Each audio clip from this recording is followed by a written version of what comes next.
to the ABC Podcast. Always be cool.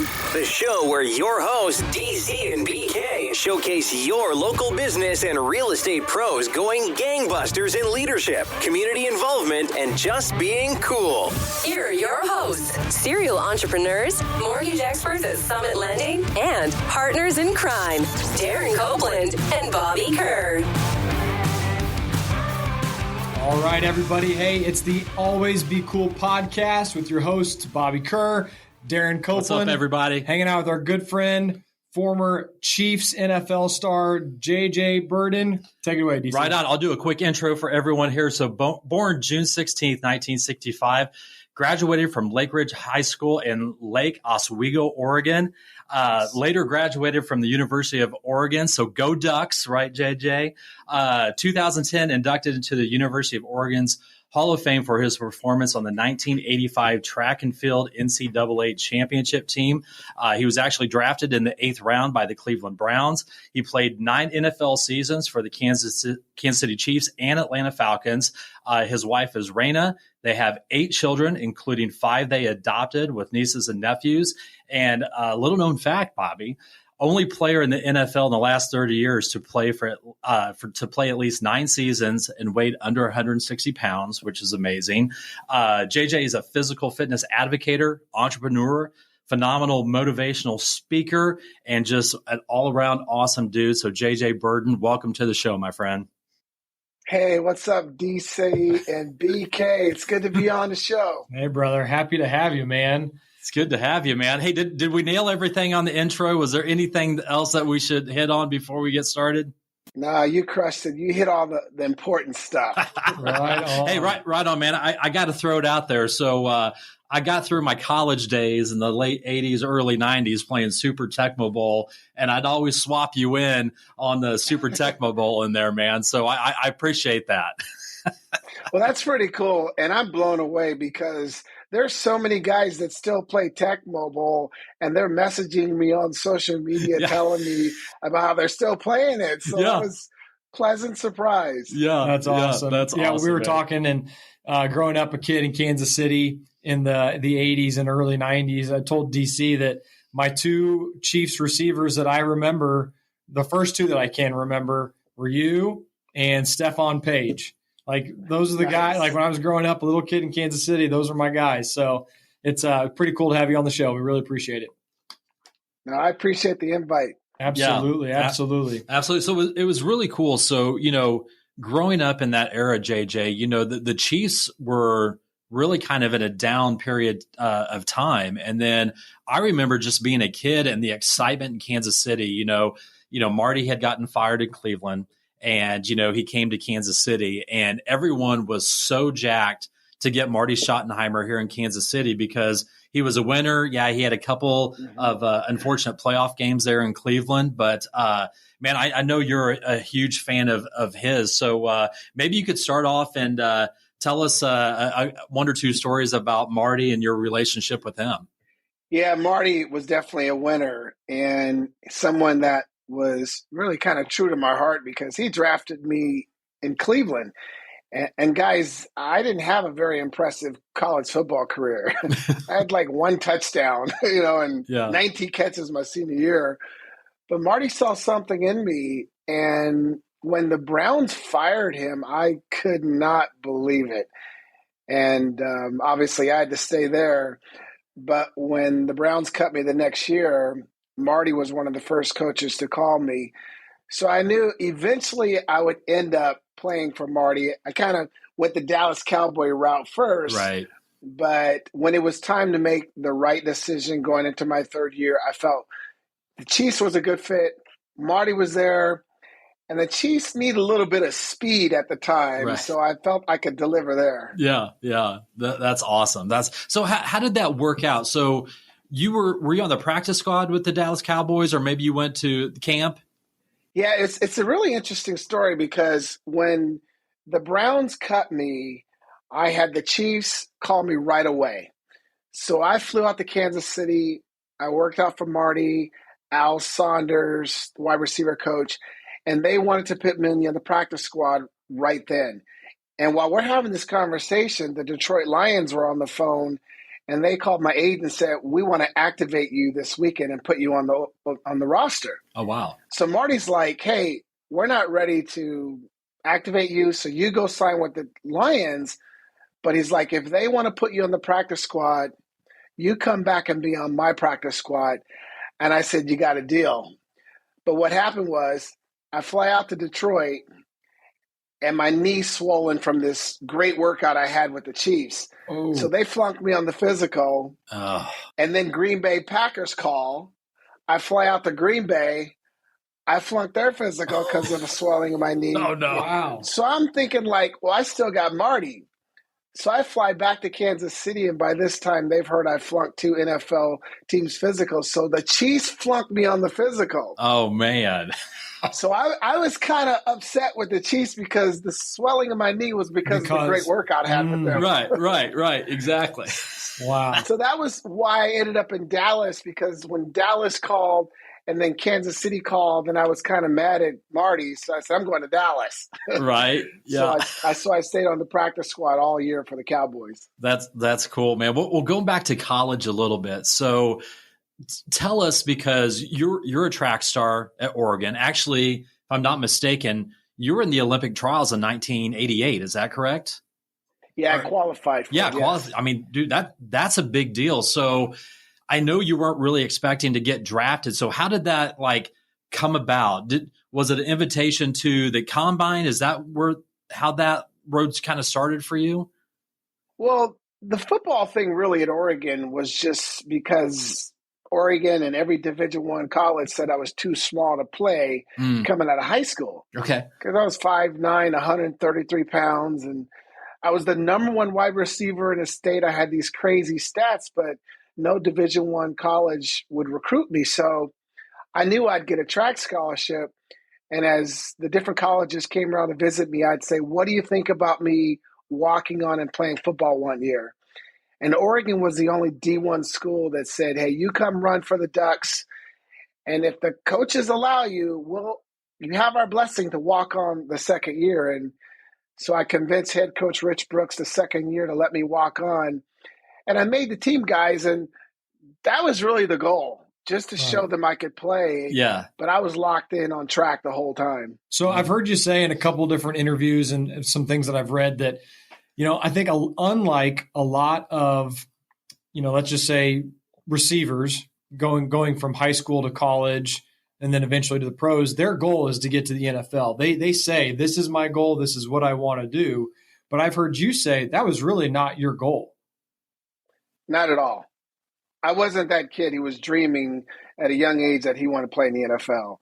Even when I was in high school scoring all these touchdowns, I was not thinking about the NFL. And guys, also too, I thought I was too small. They were too big. I wasn't really built for the NFL. But it was more like when someone tells you you can't do something. Right. I have that attitude like, "Oh, I'll show you." Right. And I'll show you led to the NFL. That's awesome. So, awesome. I think you became the victor instead of the victim, right? So if you're having people tell you consistently, "Oh, you're too small," or there's no way you're going to play past high school. There's no way you're going to play past college. I think it takes a certainly strong individual to be able to say, "There's no way I'm going to let the sheep." We have a saying that lions don't care about sheep's opinions, right? And in this instance, right, like you're growing up, you're a lion. You're saying no to the haters. No, I'm going to make it. I'm going to do my thing. Yeah, exactly. And most of my life, always being an undersized kid from grade school and junior high and high school, I always had people saying, "You're too small, you can't do this." And everyone always saw me as an underdog. And I never believed I was an underdog, and I felt I had always a championship mindset.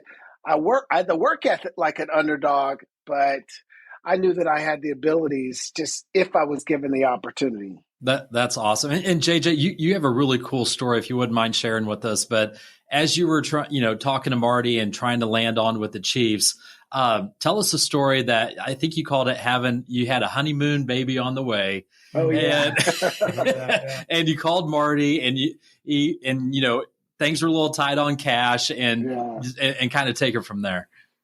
Yeah. So let me just say this. So when I signed with the Chiefs in 1990, I had a really good offseason, ran a 4.3. I mean, I lit it up, and I knew I was going to make the team, but there were some guys they drafted. So the business side kicks in. So I got cut. But as soon as I got cut, Marty called me to his office and said, "Hey, kid, you deserve to be on this team. You're going to be on this team, but I need 2 weeks. So give me 2 weeks, hold tight." So at this time, like you said, 3 months prior, I got married. We found out my wife was pregnant on our honeymoon.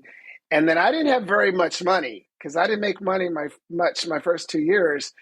So 2 weeks go by, and I got like $250 in my bank account. Wow. And my wife and I were like, what are we going to do? Yeah. Now, by this time, other teams are calling. But I promised Marty I'd give him 2 weeks. So after that second game, I called them up, and I said, "Marty, I got to make a decision. And you guys haven't signed me. I don't have any money." And so Marty says, "Come to my office." So I drive over to Arrowhead. I go to his office. And as soon as I walk in, Marty whips out his wallet. He takes out $200, and he says, "Will this get you through the weekend?" And I go, "Yes." And he goes, "Well, take your wife out to dinner." That's awesome. Yeah, so that Sunday, whoever they played, they ended up cutting Pete Manley after the game. They signed me to the team, and the rest is history. That's awesome. Amazing. So, we've mentioned Marty a couple times already, and you have too. And I think obviously he played a pretty important, integral role in your career and in your life. We've heard a lot of great things about Marty over the years, obviously being in Kansas City for the majority of our lives. But, our number one core value, our personal number one core values, as well as our company, is integrity. And We've heard a lot of stories about Marty having a ton of integrity and wanting to give his team members and having his players have as much of a chance to succeed as possible. And so two things, maybe speak a little bit to him in that scenario, right? He wants you to have every opportunity to succeed and making sure that he has integrity, you having integrity to keep your promise to him, which I bet in this industry that we're talking about maybe doesn't happen a lot of times. Somebody doesn't hold their promise, especially if it's verbal. And lastly, maybe speak a little bit how this translates into the business world or personal relationships.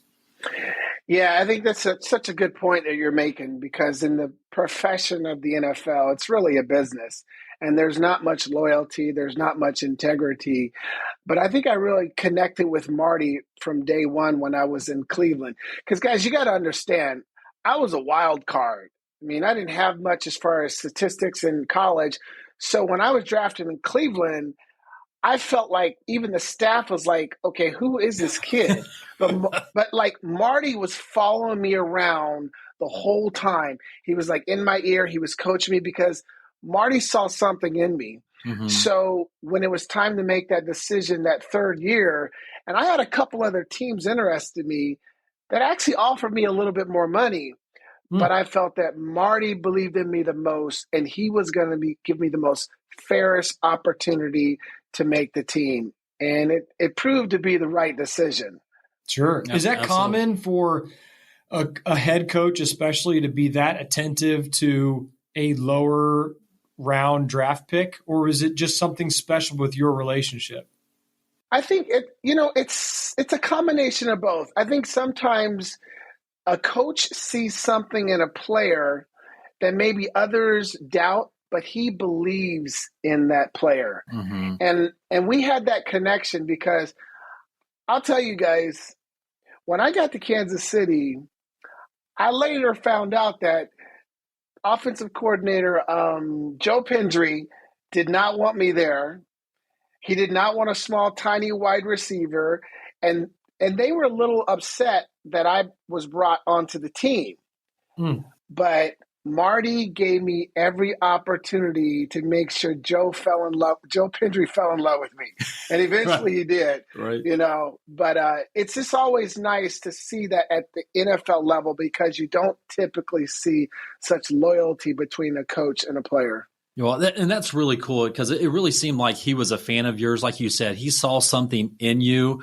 So looking at that, JJ, having that a mentor, if you will, how do you do that? Like in some of your, public speaking and the other things that you do, how do you translate things that you've learned from coaches like Marty Schottenheimer in your career? How do you translate that into some of the things you do today? Oh, I do it throughout my keynotes because I realized that I did something that was pretty unique, making it to the NFL, how hard it is to make it to the NFL, let alone stay there. But there's certain principles and winning strategies and qualities that it took. And a lot of these are transferable into the real world, into the business world, into your personal life. And so, like you mentioned, having a mentor. As an athlete, I always gravitated towards the experienced wide receiver, the experienced coach. Who can I learn from? Who can help me with that inevitable learning curve? And it's one of the things I speak on, and I do a lot of corporate speaking. I'm always challenging my audience to find that mentor, find that person who has already walked the road that you're trying to get on and see what you can learn from. Because one of the easiest ways to achieve success in something is find someone who's already been there and done that and do what they did to get there. That's super cool, man. Well, that's super amazing. It is. I think with that, we're talking about mentorship and coaches and leaders, and it doesn't matter the arena, but having someone be able to tell you what you need to hear versus what you want to hear, I think is the most important piece when you're looking for that mentor. When you're looking for someone within an organization or a sports team or whatever it is, just be able to have those difficult conversations is tough to hear sometimes, but necessary. Yeah, it really is. And it's one of the things I will tell people, because they'll ask me, how do you find a mentor? And I'll say what I already said, find someone who's already achieved success, find someone out there who's leading from the front.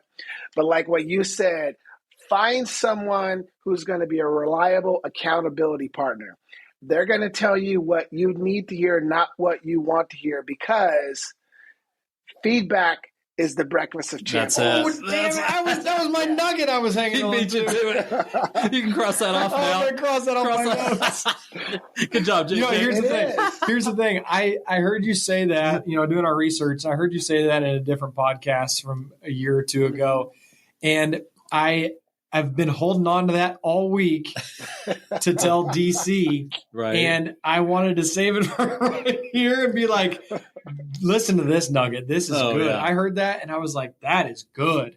Oh, man. So we have all these acronyms around our office here, JJ. So we got a mortgage and insurance and other businesses here in Kansas City. So we have acronyms all over the place, right? So that's going to be the next T-shirt. It is. I'm going to cross that thing out. Right cross here. That thing out. That's awesome, man. That's like one of my favorite ones because, that's a good one. The people who really want to be the best, who want to really grow and who want to really improve, they're willing to take that feedback and they eat it up like it's food, because they know it's what's going to make them better. And I tell you guys, even at the NFL level, there were some players who struggled with taking feedback because their egos got in the way. Sure. And these are the ones who had short careers. But those guys who had much longer careers realize that you always got to have a growth mindset. You always got to be willing to take the constructive criticism and apply it. Right. Well, and I'm sure that goes down to, all these guys coming up through the ranks, even in elementary school, like they were the bomb, junior high, high school, college, and everyone's bowing down to them. So when they get into a situation, like you said, it's a business, right? And that feedback is coming that they probably never heard. Man, I bet that was a big ego clash with a lot of guys. Yeah, DC, you make a great point because that's where you'd see some guys struggle. And it was what you said. They were the man all the time. They were the star, the stud, the guy who always got the passes, got the reps. Then you get to the NFL and you look around and you see that guy was All-American. That guy was All-State. Everybody's a great athlete with all these accolades. And it's the athletes who recognize that and say, okay, I got to get better versus the guy that says, well, shoot, I was an all-star in college. I should be getting the ball. I should be playing more. They don't have the right attitude, and those guys end up having short careers. Yeah. Was there anybody that you played with that really was that as a player, right? Not another coach, but was there another player that kind of showed you that way of doing things the right way? Absolutely. I mean, talking about mentors again, every team I went to, I always looked for the veteran wide receiver. When I was in Cleveland, it was Webster Slaughter, Brian Brennan, wow, Reggie Langhorne. Yeah. Those were experienced veterans, and I picked their brains. I learned so much from them. Then when I got to Kansas City, it was Stephon Page and Emil Harry. Those guys are great. They taught me so much about playing the wide receiver position at the NFL level. And what's interesting, when I got to Atlanta, I was the veteran. You were the guy. I was teaching all the young guys. Right. So I wanted to make sure I paid it forward. Right. Now, so talking about that, so when you went to Atlanta, did some of the younger wide receivers come up and try to pick your brain now that you were the veteran on the team? Absolutely. Absolutely. And I remember how Stephon Page made me feel. You know, he was this great wide receiver, and he was so approachable. He was so kind. He was always willing to teach and share. And I wanted to make sure that I duplicated his example. So when these young guys would come up to me, I'd help them, you know, because guys, I was confident in my abilities. I wasn't worried about these guys taking my job. As long as I did my job, they weren't getting my job. Right. You know, so, but I was willing to share. And I'll tell you a quick little story, because I didn't realize this until a couple of years ago when I went to the Chiefs alumni event. But Chris Penn and Lake Dawson both gave me these amazing compliments, because I hadn't seen them for years. They said, I just wanted to thank you so much, because when you were here, you helped us so much, and it really made me better. And I didn't really think about it, but you didn't realize until later that you had an effect on these younger wide receivers, which is the same as Webster Slaughter and Stephon Page did for me. And that's so cool. So you know what you are, JJ? You're an elevator person. So we talk about this all the time in our business. There's elevator people and there's basement people, right?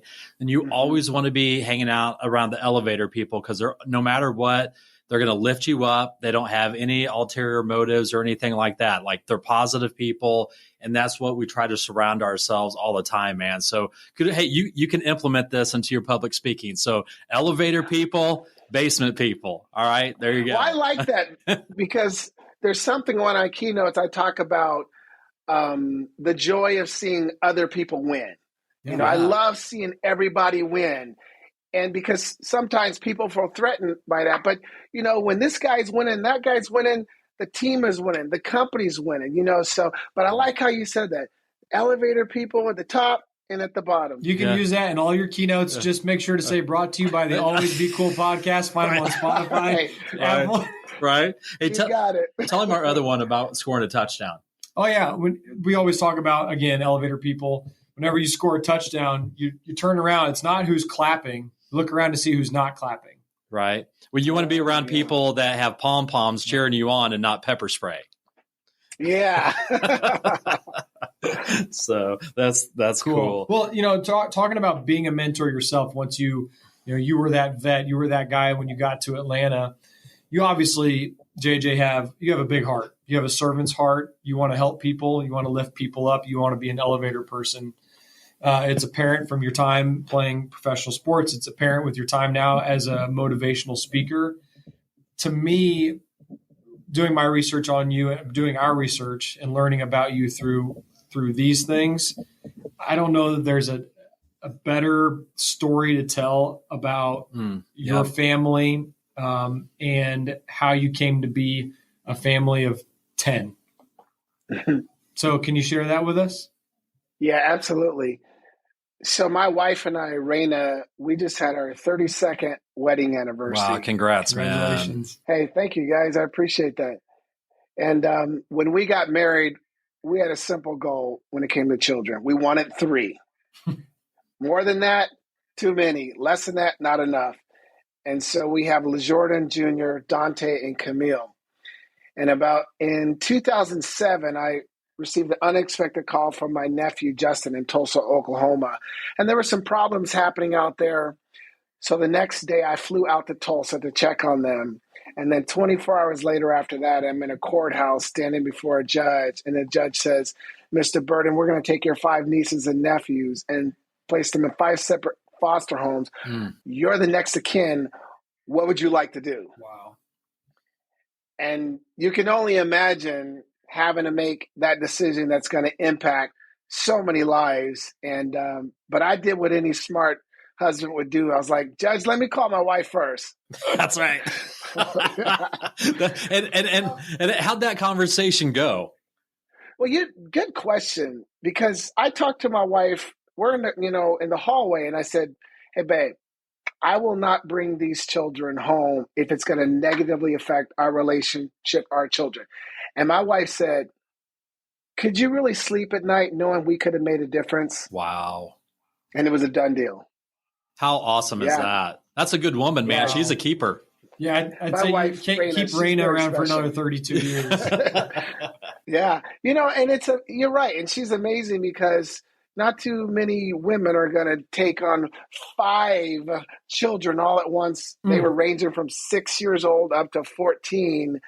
But we did it. It was a lot of work. It wasn't easy, but it became a big team working together. And the youngest one moved out a year and a half ago, so now we're finally empty nesters. Wow. Holy smokes, man. But what an amazing story, because not only are you and Raina awesome parents to your 3 kids, but you said the ages were between 6 and 14 of your nieces and nephews, right? Man, you literally changed their entire track. Changed the tree. Yeah, of their lives, man. I mean, 5 separate homes and foster homes, and I don't know anything about that system, but I can't even imagine, what that would be like. But to keep those brothers and sisters together, and then in a family member's home, man, kudos to you, because there's not a lot of people that would do that. Yeah, I appreciate that, and I think that was really the main driving force. Was Raina and I felt that we could make an impact on 5 more lives and give them a chance for whatever future opportunities they want, because they were in a really bad situation. Yeah.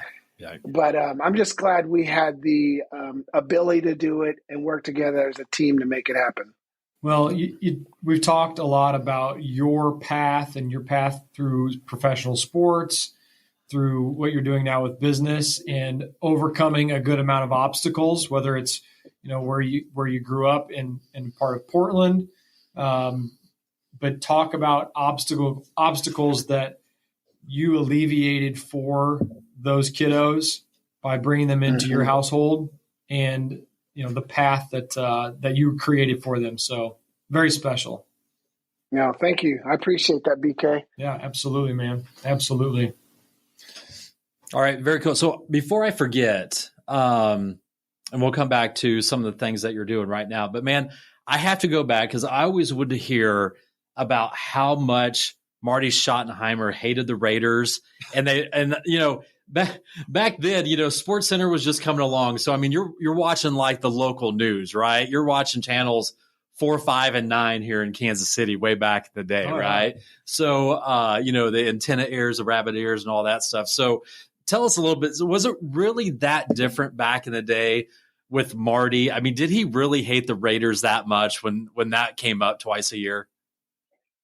Yeah, it was kind of scary, because Marty would become a total different person when we played the Raiders. It was like this light switch would go off, and he'd come in on that Wednesday, and you knew it was Raider week. Fired up. And he hated the Raiders.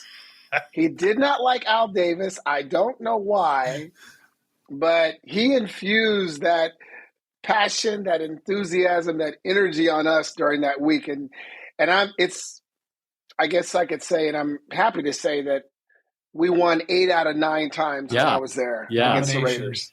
Domination. Yeah, a total run. Well, we've had several other athletes on the show that we've been very, very fortunate to have them on, and the stories of players from, let's say, yesteryear, right? A different era of whether it's football or baseball. The mentality of today, athletes a lot of times will go out to dinner with their opponents after the game, right? Two different teams where rivals or not. They're hanging out. They're buddies. They're all buddies now. They're on the base paths of the baseball field, and they're shaking hands and hugging each other, joking around, or on the football field exchanging jerseys.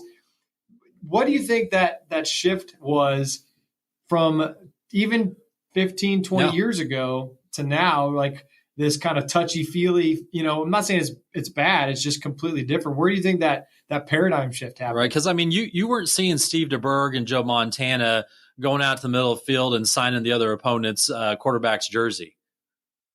Yeah, I know, guys. It's so interesting to watch that because it was so different when we played. The most you could do after the game was just congratulate a guy after a game, but that was it. You weren't hanging out with guys, you weren't trading jerseys and all that. And I don't know if that has to do with the rule change, because the rules during when I play was you were trying to knock guys' head off. You were cutting safeties, you were knocking people out. I mean, it was such a different game. And now the rules have changed. It's not as physical. And I don't know, maybe the social media element has played a role too. But there's so many differences between the game back when I played versus now. Right. So speaking of which, I remember what a buzz it was. I think it was 1993 when Joe came to Kansas City. Being on the roster, being a player, what was that like to have a future Hall of Famer come to Kansas City for 2 years that is going to give us a chance to, get a little bit further down, go to the next level, AFC Championship game? Guys, that was freaky. That was just so weird because I remember I was literally on vacation and I was reading the newspaper and it said, Joe Montana might become a Kansas City Chief. I was like, that's not going to happen. That's never going to happen. And then the next day, Joe Montana is a Kansas City Chief. And I was like, no way. But I remember when we had our first practice and I'm in the huddle and here comes Joe. And I'm like, that's Joe Montana. I couldn't get over that part. Then I turned to my left and I'm like, that's Marcus Allen. Right. There was this kind of, you were like a fan. It was like you're an awestruck. And it took me some time to get over the fact, okay, these are my teammates. I play with them now, so let's get out there and do my job. That had to just be mind-blowing because I'm sitting here thinking myself, like, man, if I'm J.J. Birden getting back in the clubhouse, I'm like asking these dudes to start signing stuff. I mean, that just had to be unbelievable. So tell us a little bit. I mean, obviously Joe Montana was a very intelligent quarterback, but how different was that being in the huddle because he knew the playbook frontwards and backwards, right? Yeah, he did. And Joe's presence overall just really caused this surge in our team overall because we were always making it to the playoff, but we could never get over the hump. And when Joe joined our team, and you got to understand this, guys, from a motivational speaker standpoint, I'm sitting here thinking, like, what is he going to be like? He's achieved all these amazing things. Is he just going to come in here and rest on his laurels? But you know what? Joe came in, studied like a rookie, he prepared like a veteran, and he led like a pro. And his example lifted up our entire team so that whenever we were in a game and it was 2 minutes left, if we had the ball, we knew we were going to win. We had the confidence we didn't have the previous years. Yeah. You didn't want I've heard a lot of stories and athletes talk about quarterbacks like Joe. And those guys in the huddle, they don't want to drive down the field, end on the 30, and then bring in the kicker. Right. You said, no, leave the kicker on the sidelines. Like, we're going to win this game, just like you said. Yeah. Let me tell you guys this quick story. This is when I realized I was playing one of the greatest. So our very first practice, indoor facility, we're doing our off-season training, and we're all in the huddle. So there's that excitement. Here we go. We got this new offense. The first play we called was X-hook. So the very first pass Joe threw as a Chief was X-hook to me. So I'm all excited. I'm like, I get Joe's first pass. Here we go. Right. So it's an X-hook. You run 12 yards, turn around. Mm-hmm. I run up the field at about 10 yards right when I make my break. Joe hits me in the back of the helmet with the ball. Oh, my God. First time. So I'm sitting there looking at him, and then I look at Willie Davis, and then Joe calls us both over. He goes, "Come here, Willie. Come here, JD." He says, "Okay, I don't wait for you to get open. I've already read the defense. I know where the hole is. I throw it before you get there. So you got to start learning how to get your head around faster and look for the ball quicker." And I've played guys with so many quarterbacks. I've ran that route 1,000 times, but no one had ever executed like Joe. But little things like that made me better as a wide receiver because of the guy I was playing with. Oh, I bet your route running it just improved exponentially. On week one or day one. Right. That sounds like because at the end of the day, the last person you want to let down is Joe Montana, right? Yeah. But he had that presence in the locker room. Yeah, and his execution was unreal because guys, when Joe would throw us the ball on our right hip, he was telling us to turn right. Mm-hmm. When he threw it on our left hip, he was telling us to turn left. A lot of quarterbacks don't do that, but we quickly learned that you've got to understand Joe is very precise in what he's doing. Right, exactly. Well, hey, speaking of quarterbacks, as a former player, how exciting is it for you, especially as being as a wide receiver, how exciting is it to see Patrick Mahomes, Kansas City finally getting our franchise quarterback? How cool is that for you to see? Do you ever wish, like back in your heyday, man, do you ever wish that you could just, catch a few balls from Mr. Mahomes?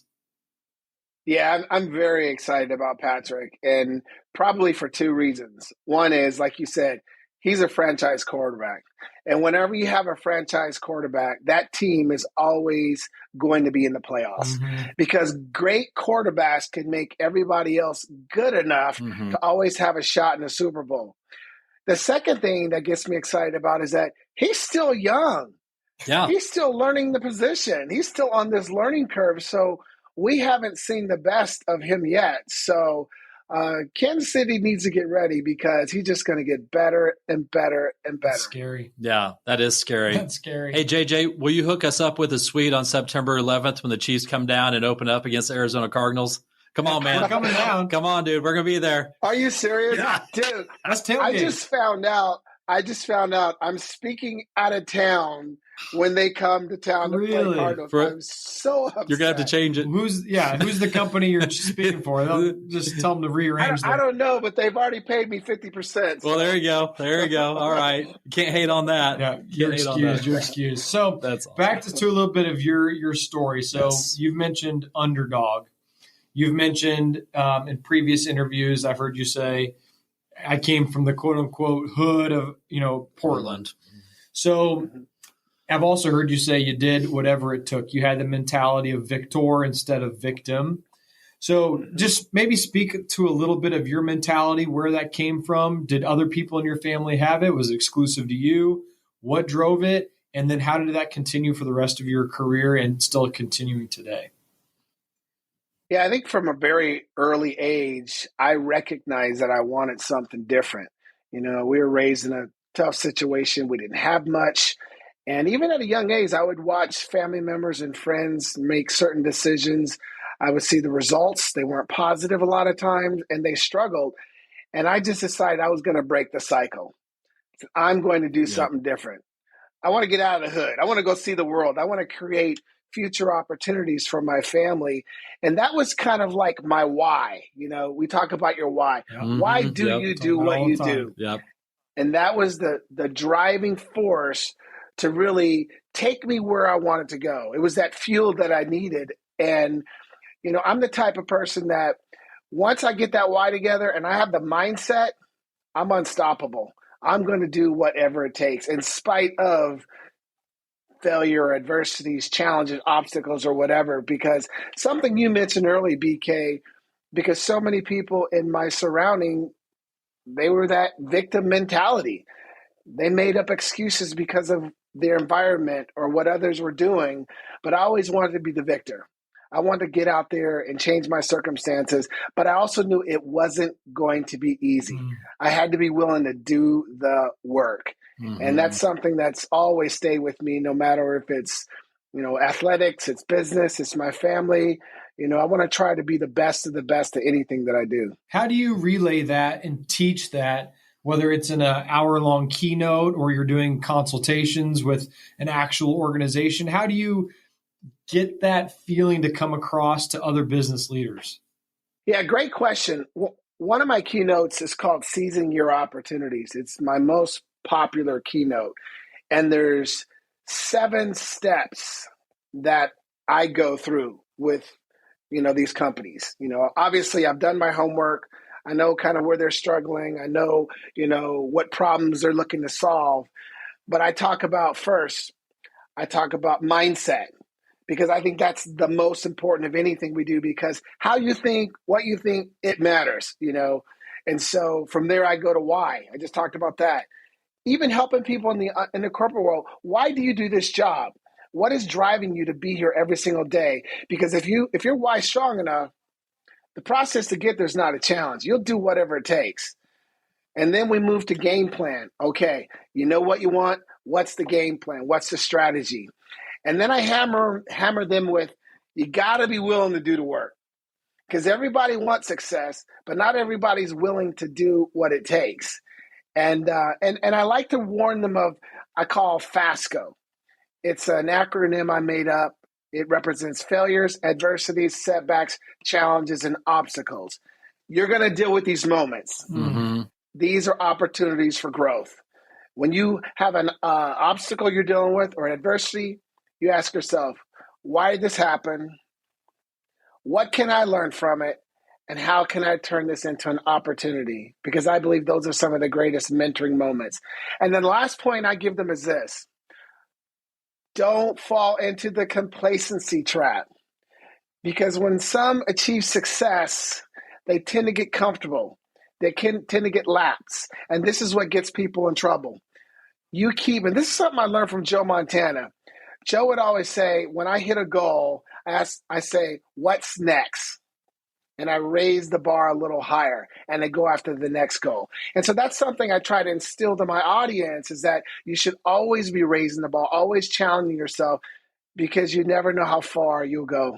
That's awesome. Dude, we say something very similar, or DC says it basically. Once you hit your goal, it's a lot of people just take your foot off the gas, right? And then they start coasting. And then that's when you get passed. That's when you get lapped. If we're sticking with the driving metaphor, you take your foot off the gas, and that's when you lose your lead. Exactly. And I think Joe Montana says this all the time. His biggest fear was just failing. So he would put in the work so much and outwork everyone. Because you're right, JJ. Like everyone, a lot of people have goals, but a lot of people aren't willing to put in the work to get those goals, right? Yeah. We talk about like the triangle, the pyramid of success, the iceberg of success, where, it shows all the success up here and, all the cool things, that you're doing right now. But underneath the water, all the disappointments and failures and all the long nights and all that. People don't see that behind the scenes, right? They just see, JJ scoring a 50-yard touchdown. Like, let me say it. One of the words we can't stand, JJ, is lucky. We can't stand when someone says, man, gosh, JJ's so lucky. He was in the NFL for 9 seasons. Man, they have no idea what you went through. And, and the money back then, and the $200 from Marty, like people just don't get it. Right. Well, not only that, in DC, I've had people say to me that I was lucky to make the NFL. My uncle was a great athlete, or my mom was very athletic. And what I tell them? I said, genetics don't cause you to wake up at 5 a.m. Mm-hmm. True that. Genetics don't get you in your playbook for hours and working out in the sun, And it's like you said, it's about doing the work. But what I learned from the NFL, and why the NFL average now career has dropped to less than 2 years, is that some guys would make it, but they didn't know how to stay there. Exactly. They didn't know how to continue to challenge themselves. And that's why at 5'10", 157 pounds, I was able to play 9 years. Yeah. So this past Monday, just 3 days ago, we had George Brett on the show. And he came into the studio and he was sitting right here. And he said, making it to the big leagues is actually pretty easy.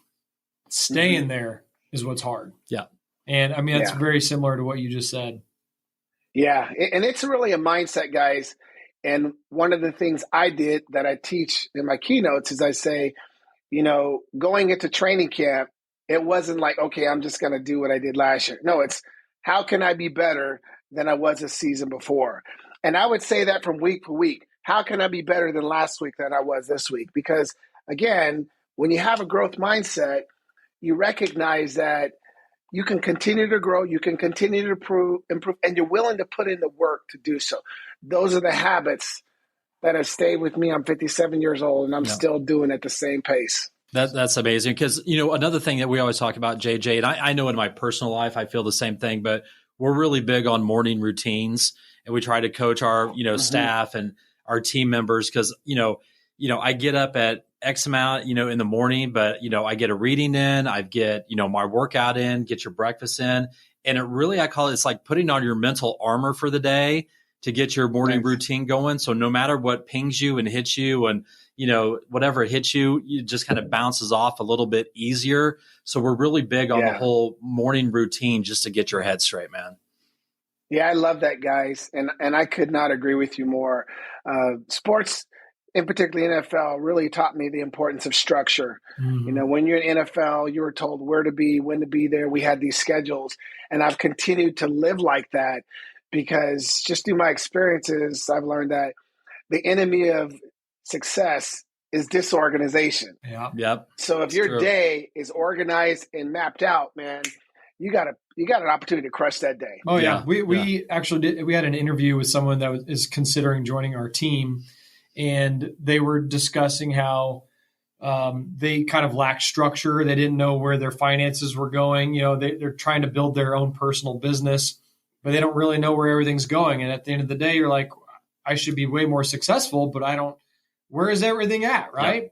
Yeah. And, the first thing that we always coach is about organization and structure because all the success will follow if you put in the work, just like you said. It doesn't matter if you're an NFL receiver, if you're running a business, a mortgage company, or if you're selling phone books, if that's still a thing, if you have structure, then you can do it. And you got to plan for success. Yeah, plan for success. Yeah, it's so cliche. Yeah, that's right. So it really is. So, hey, speaking of success, man, so you're also an author as well, JJ. So tell us a little bit about the book that you've done. And if I'm not mistaken, I think people can actually maybe get a signed copy of that book. Is that correct?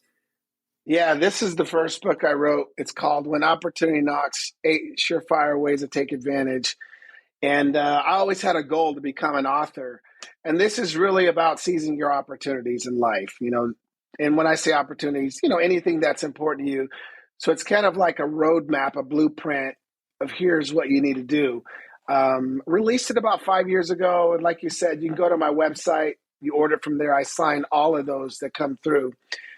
But I'm really excited because I'm in the early stages of planning book number 2, which is actually going to be an autobiography. Right on, man. Consistent. And it's interesting, guys, because after writing this, I had quite a few people say, why didn't you write an autobiography? Because they know parts of my story, but it's going to be more about my story, but more of a teaching from a teaching standpoint. Mm-hmm.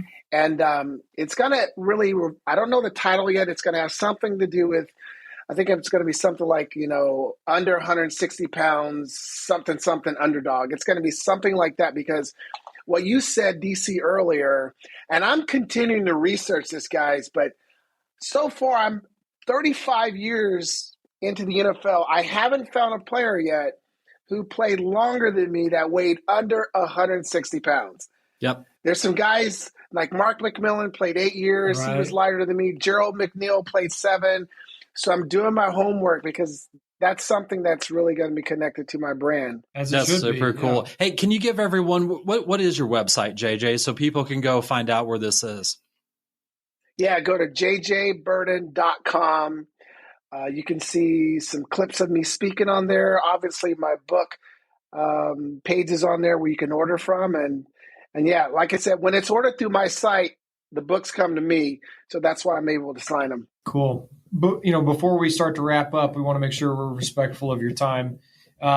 You're very much obviously involved with physical fitness, maintaining that. The fact I was going to ask exactly how old you were because you look like you're about 29. So You're doing something right. And I think there's some knowledge to make sure that we share with some listeners and some viewers. So There's another company I know that you're associated with. Would you like to speak about them a little bit? Yeah, absolutely. So I've been associated with the health and wellness company called Isagenix about 9 years.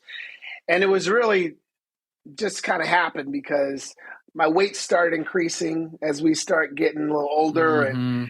And I realized I needed some kind of system to keep my weight under control. And I researched about 50 different health and wellness companies, and Isagenix nutritional system stood out. And I ended up using the products. I ended up making it into an online wellness business.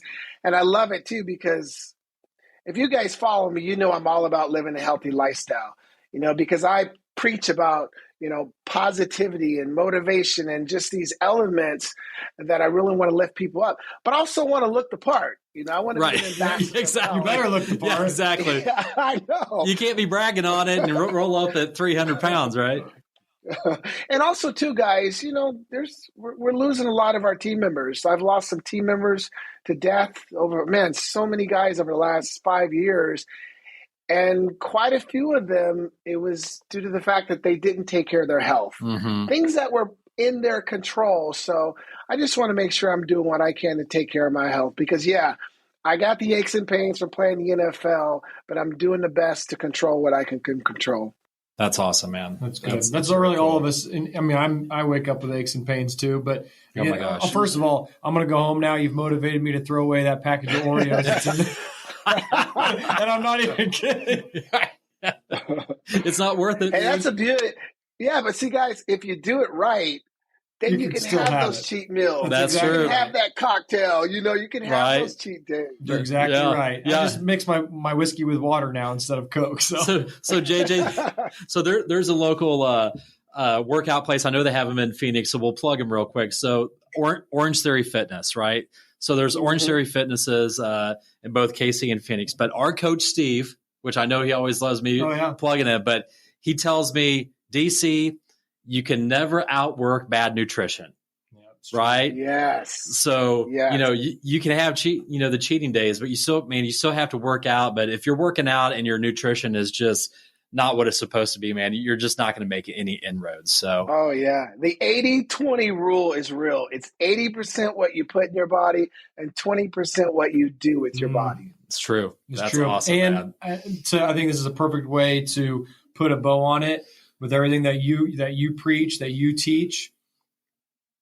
Whatever mindset you're in, then your body will start to follow.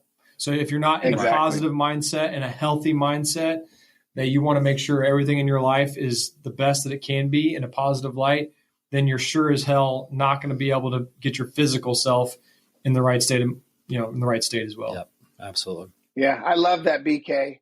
One of my sayings is a positive mindset separates the best from the rest. And when you have that positive mindset, you wake up in the morning, you're ready to go. You're ready to attack the day. That's awesome stuff. JJ, man, thank you so much. Hey, next time you're in Kansas City, hit us up. We'd love to see you in person, man. Absolutely. Yeah. That would be great. We'll stop recording, but stay on the line if you would for just a second. Okay. But everybody, make sure you check out JJ and his book at jjbirden.com. Make sure to check us out online for the podcast, on Spotify, on Google, on Apple, as well as Instagram and Facebook. Always Be Cool podcast. Guys, take care. JJ Birden, everybody. Thank you, JJ. All right, DC, BK, thank you. All right, man. Thanks so much, see you guys. Take care. If you are hearing this message, you've listened to the entire episode. And for that, Darren and Bobby thank you from the bottom of their hearts. They hope you enjoyed this new episode. And if you did, please leave them a review on Apple Podcasts, Spotify, or wherever else you're listening. Please share this episode with others who may be interested in our community. Also, feel free to let DC and BK know which business or community leaders you'd like to see covered in future episodes. Get in touch in the comments or on social media. See you next time for a new episode. And remember, always be cool. This podcast is powered by Summit Lending, NMLS number 1850081, Equal Housing Lender.